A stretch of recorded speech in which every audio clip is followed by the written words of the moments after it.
Bien, chers amis, bonjour. Au terme de cette année pastorale qui se termine, je voudrais vous présenter une paroisse qui, cette année, et les autres années sûrement auparavant, vit un beau dynamisme. Souvent, on s'inquiète de notre Église, sur son avenir, et puis tout ce qu'il peut y avoir, des fois, de déficient. Mais quand on peut avoir un bel exemple de ce qui peut se passer de beau et de bien, bien, c'est bon de le mettre aussi pour que les gens le sachent. Et dernièrement, Monseigneur l'évêque me confiait que dans l'ensemble de notre diocèse, il y en a qui vivent de belles réalisations. Entre autres, la paroisse de la bienheureuse Émilie Gamelin. Alors voilà pourquoi j'ai invité aujourd'hui à l'émission les deux principaux animateurs de cette paroisse-là, l'abbé Joël Chouinard, qui est en même temps le vicaire général du diocèse, l'animateur ou le pasteur de la communauté Émilie Gamelin, de même que celle de Notre-Dame de l'Acadie, qui va être plus Saint-Jacques, là, alors que Émilie Gamelin se fait référence à Saint-Lin et ce qui Saint-Calix, et la Plaine. Et puis, je suis avec aussi Sœur Chantal. Sœur Chantal, qui est la coordonnatrice des activités pastorales, c'est comme ça qu'on peut parler de ça. Oui, impliquée là-dedans. Là. Ouais.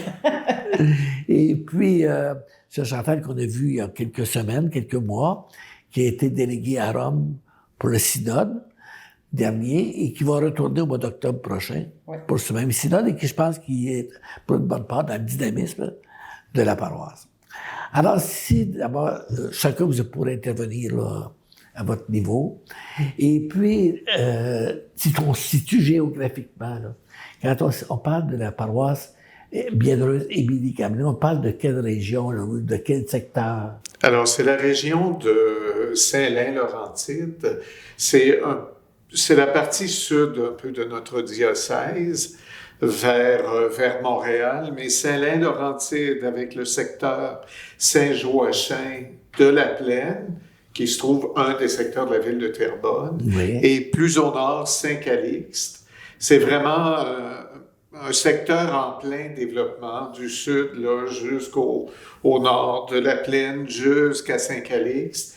Et ce développement, c'est un développement démographique important, puisqu'on parle d'une troisième banlieue de Montréal. Alors, ça se développe. C'est un milieu un peu, je dirais, urbain, qui s'urbanise, en même temps avec un aspect un peu rural encore. En tout cas, certainement au niveau des mentalités. Ah oui? Alors, ce qui fait que dans cette région, dans cette paroisse, et puis le nom vient de la fondatrice des Sœurs de la Providence, Émilie Gamelin, parce qu'il y a eu une communauté des Sœurs de la Providence très, très, très active dans le milieu jadis. Et bon, au moment de l'unification des paroisses, ils ont décidé de donner ce nom.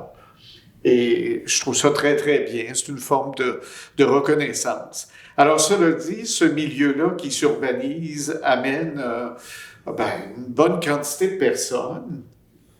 Et depuis quelques années, surtout depuis la pandémie, je remarque qu'il y a beaucoup d'immigration, de communautés francophones africaines qui viennent du continent africain.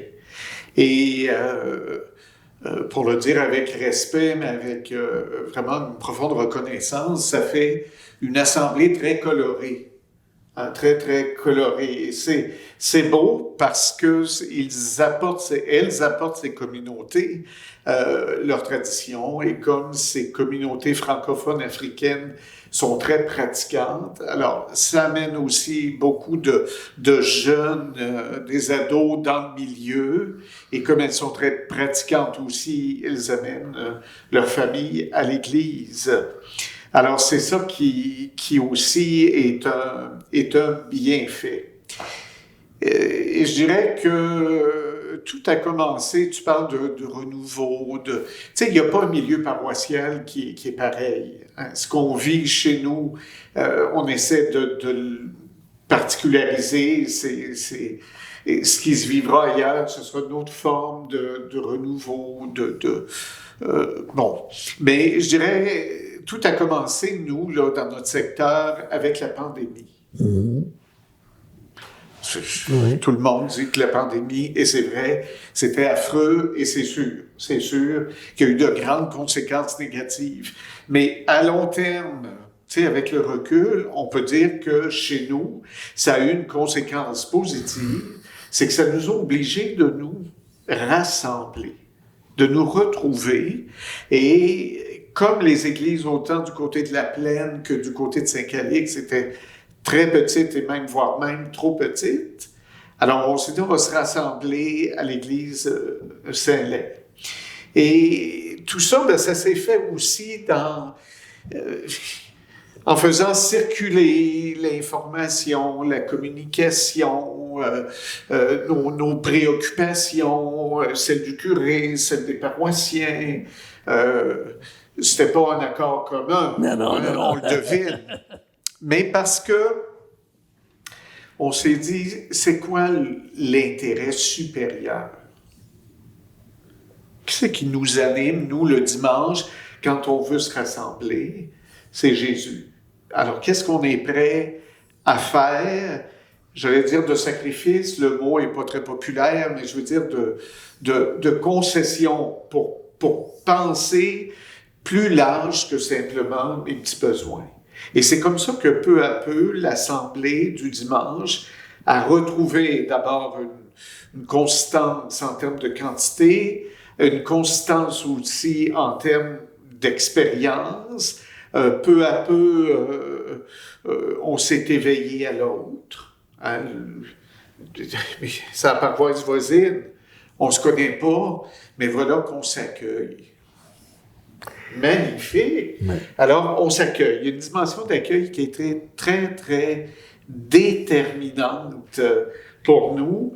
Et à travers cette dimension d'accueil, ben, peu à peu, on a mis en place différentes expériences pour retrouver le sens, je dirais, de notre baptême. Tu le disais tout à l'heure, on est en décroissance, il manque des prêtres, il manque des prêtres. C'est bien sûr. Mais peut-être qu'il manque des baptisés aussi. Alors, ce qui fait que le cœur un peu de notre intérêt, c'est de ressaisir la qualité de notre baptême. Et puis, Joël, ce que je peux confirmer, dans le fond, c'est que moi, je suis complètement aux antipodes de temps de Ligabnin, à cause de la paroisse Saint-Lay. Moi, je suis maintenant dans la région de Saint-Laurent, là, c'est Berthier. Et le même phénomène se produit chez nous, à cause des personnes africaines. Hein? On n'est pas dans la banlieue de Montréal. C'est ça. C'est à cause des industries. On a l'industrie d'abattage de volailles, l'industrie d'environnement et tout. Il y a des dimanches où les Noirs sont égaux aux francophones et en plus au niveau moyen d'âge. C'est ça. Au niveau moyen d'âge, au niveau dynamisme. Ouais. Nous autres, on a fait une belle messe de Noël uniquement avec les Africains. Ouais. Uniquement avec les Africains. On a fait un repas québécois, mais pour les Africains. Tout un genre d'accueil très intéressant. C'est pour ça que je dis, c'est une piste, ça dépend des milieux, mais ça va se généraliser. C'est ce que je voulais dire tout à l'heure en disant, chaque milieu est un peu particulier, mais certainement dans un milieu où il y a de l'emploi, dans notre milieu aussi avec les compagnies d'abattage animal et compagnie, ça amène des employés, des Africains notamment, parce qu'il y a une belle... en tout cas, au Canada, là, il y a eu beaucoup plus d'ouverture. Et pour nous aussi, au sein de nos communautés. Et moi, j'ose dire, c'est non seulement une chance, mais parce que je suis croyant, je dis, c'est un don de Dieu. Oui. Il faut... on s'accueille, puis c'est vrai que... On n'est pas de même culture, puis des fois, on n'a pas tout à fait les mêmes sensibilités religieuses, mais... Ensemble, on réussit à célébrer notre foi. Ah oui. Même, tu sais, l'autre fois, j'ai fait une rencontre avec eux autres, là, après une messe. Puis je dis, c'est l'espérance de notre Église. Oui. C'est l'espérance de notre Église. Il faut le reconnaître.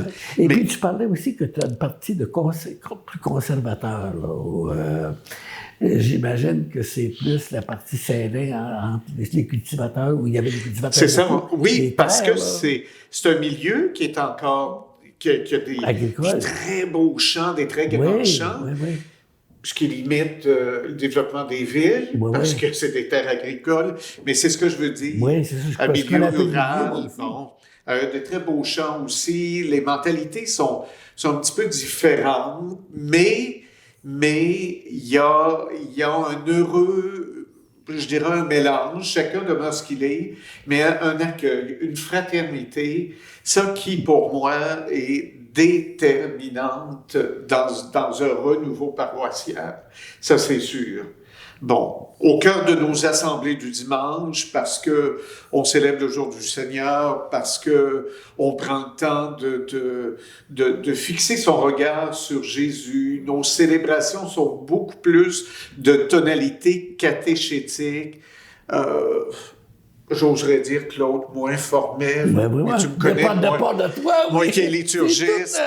Mais ce qui veut pas dire que c'est pas signifiant. Non. C'est beau, mais de tonalité catéchétique, ça veut dire que avec l'Assemblée, on se met à l'écoute de la parole de Dieu qui nous est proclamée, qui nous est adressée, et puis on découvre peu à peu qui est Jésus. Puis ça, on a tous besoin. Même si ça fait bien des années qu'on prêche, on redécouvre Jésus. Et surtout, pour nous aussi, c'est que la dimension initiatique, l'initiation chrétienne, passe par la célébration du dimanche. Là, Sœur Chantal pourrait nous en parler un peu plus. Juste avant, peut-être une question qui fait débat, on peut dire, dans l'ensemble de notre diocèse. C'est les paroisses qui sont appelées à se réunir. Alors, vous autres, déjà, vous avez la paroisse de la Plaine, vous avez la paroisse de Saint-Calice, ça fait partie du décor aussi. Qui sont unifiés. Alors ça aussi, donc, ils sont dans l'Assemblée du dimanche, tous ces gens-là. Oui, tous ces gens-là, bien sûr. Il reste que, comme les églises, il faut bien le mentionner, il y avait 3 paroisses, il y avait 2 paroisses, puis là, on est une paroisse, en tout cas sur le point de faire une seule paroisse. Alors, c'est sûr qu'il y a 2 églises qui ont été vendues. Ça aussi, c'est tout un cheminement. Ça, je t'en fais parler. Là. Mais c'est parce qu'on a su découvrir ensemble le prix de la fraternité. C'est-à-dire, plutôt que d'être chacun dans son coin, dans sa petite église qui est très belle, c'est pas le cas, mais on a su comprendre, accueillir la plus grande richesse en nous retrouvant ensemble le dimanche. Bon, et dans cette célébration-là, je parle de la tonalité catéchétique, la catéchèse après la messe, il y a aussi toute la musique, le chant, là. Mais ça, je vais laisser Sœur Chantal nous en parler. Alors, merci donc, ça fait partie du décor. Tout à fait. Maintenant, on se tourne vers toi, Sœur Chantal. Je pense que Joël nous a bien décrit la situation. Et puis, j'apprécie que sa liturgie soit modelée autrement maintenant. Alors, toi, tu vois, tu vis dans cette communauté-là que je viens de décrire. Comment tu vis ça, toi? Puis, c'est quoi ton apport là-dedans? Mais comme on l'a dit tantôt, je pense que c'est la COVID qui a été un point tournant pour notre communauté chrétienne. Lorsque c'était le temps de se rassembler juste 20 par groupe, j'ai eu l'autorisation de l'évêque de faire des ADAS par petits groupes, Joël des messes, puis on alternait, donc ça nous a permis de rejoindre le plus de monde possible. Puis pendant justement ces échanges d'ADAS, j'en ai toujours profité pour revenir à l'essentiel de la foi quand je leur parlais, qu'une communauté chrétienne, avant d'être un bâtiment, ce sont les croyants. Alors, à force de sensibiliser, en tout cas, moi, j'ai pris les opportunités d'en parler à partir de la parole de Dieu, de l'importance de la fraternité, de s'unir, puis que c'est le Christ qui est le cœur de notre foi, et non pas nécessairement un bâtiment de pierre, que nous, on est les pierres vivantes. Bien, ça l'a sensibilisé déjà le terrain pour la suite. Après, quand on a eu la permission de se rassembler plus nombreux, mais avec distanciation, bien, l'occasion était belle de dire on va se rassembler dans la plus grande des églises, c'est-à-dire Saint-Lin, parce qu'on pouvait justement avoir la distanciation et accueillir plus de monde en même temps. Donc, la COVID a été vraiment comme un chemin, en tout cas dans notre cas, c'est mon jugement personnel, mais de voir que ça a été l'opportunité, justement, pour faire cheminer les paroissiens vers une unité puis une fraternité, comme Joël parlait. Puis là, bien, c'est ça. Il faut développer cette fraternité-là, parce qu'on peut toujours être des étrangers. C'est ma messe, mon curé, mon âge, je m'en vais, puis c'est fini. Mais on essaie, justement, que les gens s'intéressent les uns aux autres. Un autre apport aussi de la COVID, c'était les groupes de partage biblique. Ces groupes de partage biblique-là, on a commencé justement à prendre les textes du dimanche, à réfléchir dessus. Et j'avais entre 20 et 30 personnes là, qui faisaient ces rencontres-là chaque semaine. Et là, ils ont comme redécouvert leur foi. Ils ont redécouvert aussi l'importance de la fraternité. Et je constate que ce groupe-là a été aussi pour quelque chose dans la culture de notre paroisse, dans la dynamique de la paroisse. Juste le fait de s'intéresser les uns aux autres, de prier les uns pour les autres, d'accueillir l'accueil. On entend parler, on parlait tantôt des communautés africaines ou haïtiennes. Bien, la première chose qu'ils nous disent, c'est « on a été accueillis ». Alors, l'accueil, d'avoir du monde. Puis, c'est pas obligé d'avoir une personne qui est en arrière de la porte puis de dire, bon, je t'accueille avec le semenier ou autre. Là, non, c'est tout le monde qui se regarde, c'est tout le monde qui se parle. L'échange de la paix se fait automatiquement. On essaie de s'intéresser les uns aux autres. Donc, ça crée une dynamique déjà d'unité, de fraternité. On a fêté le 20e de sacerdotal de Joël. On crée des pique-niques durant l'été après la messe de 11h, des pique-niques pour échanger ensemble, le petit café après la messe de 9h30. Puis il y en a qui arrivent, parce que c'est entre les deux messes, ils arrivent sur de 11h avant pour aller prendre le café aussi avec les autres. Donc, je pense que c'est tout ça qui crée la vraie communauté chrétienne. Et puis ces personnes-là, c'est des personnes nouvelles ou des personnes qui étaient déjà des paroissiens bien établis. Ouais. Qui étaient déjà établis. Exactement. Puis là, il y en a qui se rajoutent naturellement. Ah oui, exactement. C'est des personnes d'un certain âge qui redécouvrent leur foi, parce qu'il ne faut pas se le cacher, au Québec, notre religion, c'était bien plus dévotionnel que basé sur la parole de Dieu. Et là, de redécouvrir qui est Jésus-Christ, puis tout ça, puis de faire la rencontre de Jésus. Et puis, un autre aspect que Joël vient de parler tout à l'heure, c'est la catéchèse. Oui. Alors, à ce moment-là, quel est l'aspect catéchétique? Comment ça s'intègre? Là encore, ça commence avec la COVID, parce qu'on a perdu nos catéchètes habituels. Donc, on se disait, mais qu'est-ce qu'on va faire? Alors, j'ai eu une idée que j'ai partagée avec Joël, puis qui était ouvert à ça. J'ai dit, on dit souvent qu'il faut que la communauté chrétienne soit impliquée dans la catéchèse. Mais ça devrait être le contraire. C'est ceux qui viennent faire la catéchèse qui doivent s'insérer dans la communauté chrétienne. Donc, en les invitant à la messe de 11h, qui devient notre messe plus dynamique, plus familiale.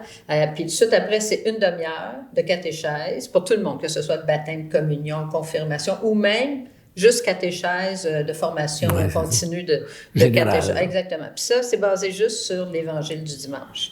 Donc, on n'a pas de cahier, pas de livre, rien.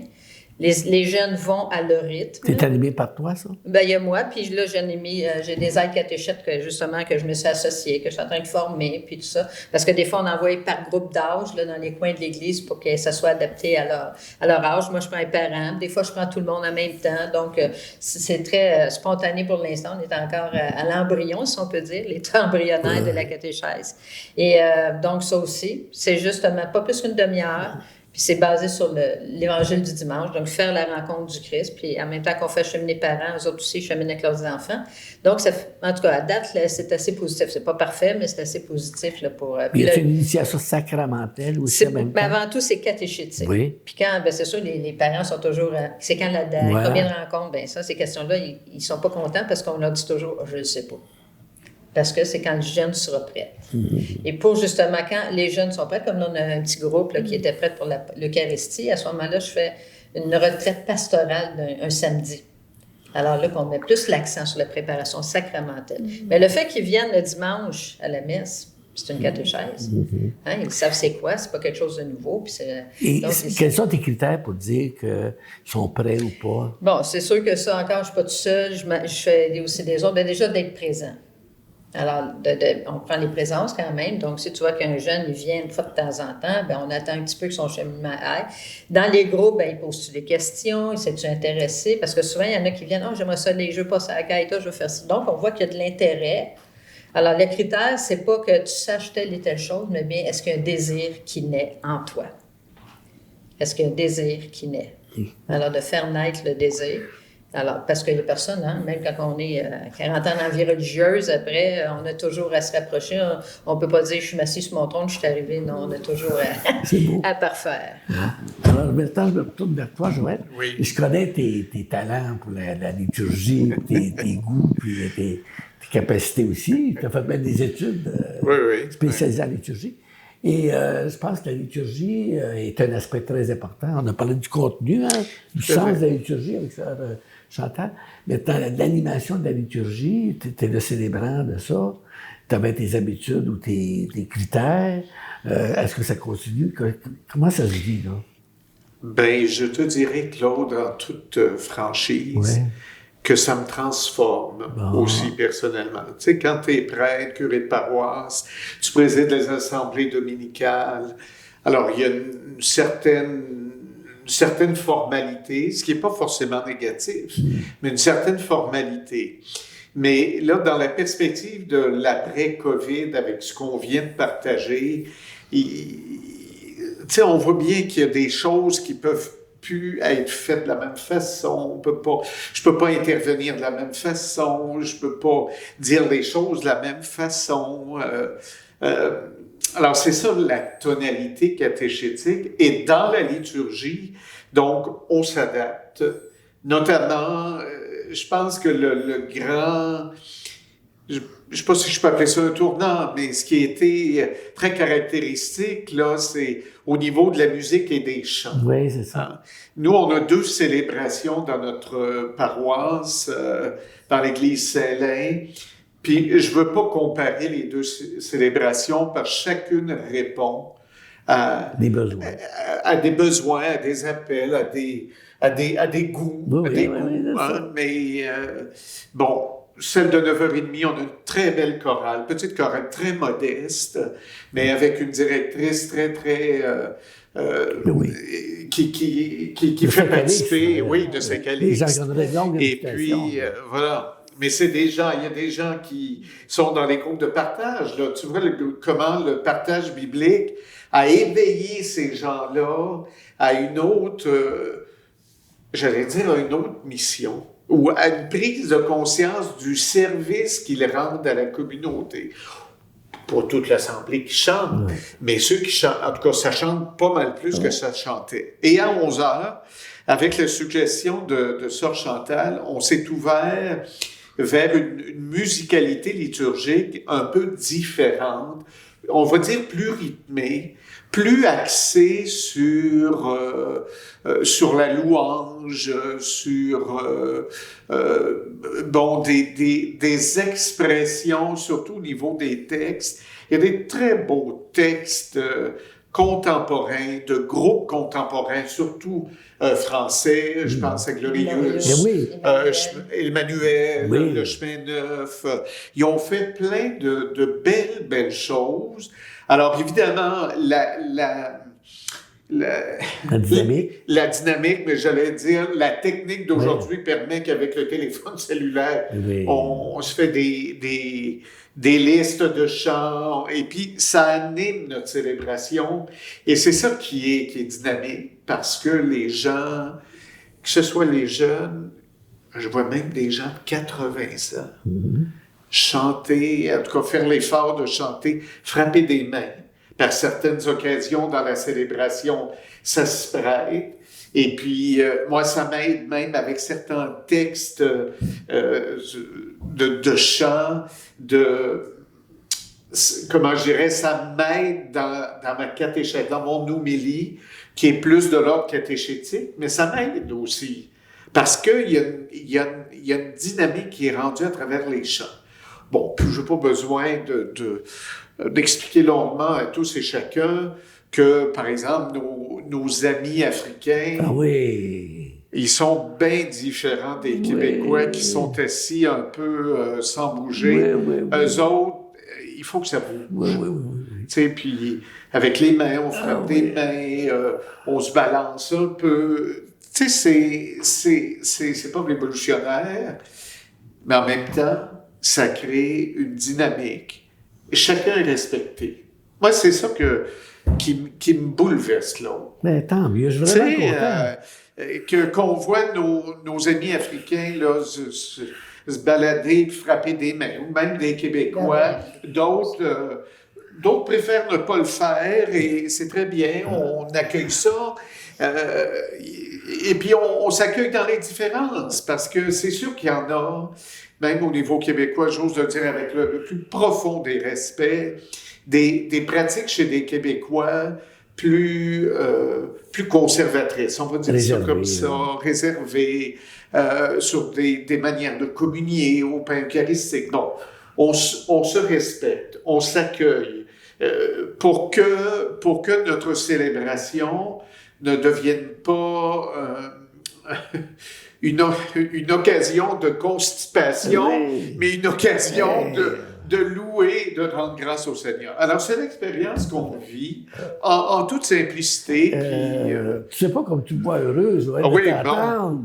Moi qui t'ai connu dès le début de notre année au diocèse. Ben oui, mais c'est t'entendre parler comme ça. C'est pour ça que je te dis, Claude, que ça transforme. Quand on s'ouvre, tu sais, on est souvent très critique chez les curés de paroisse, tu l'as été, bon.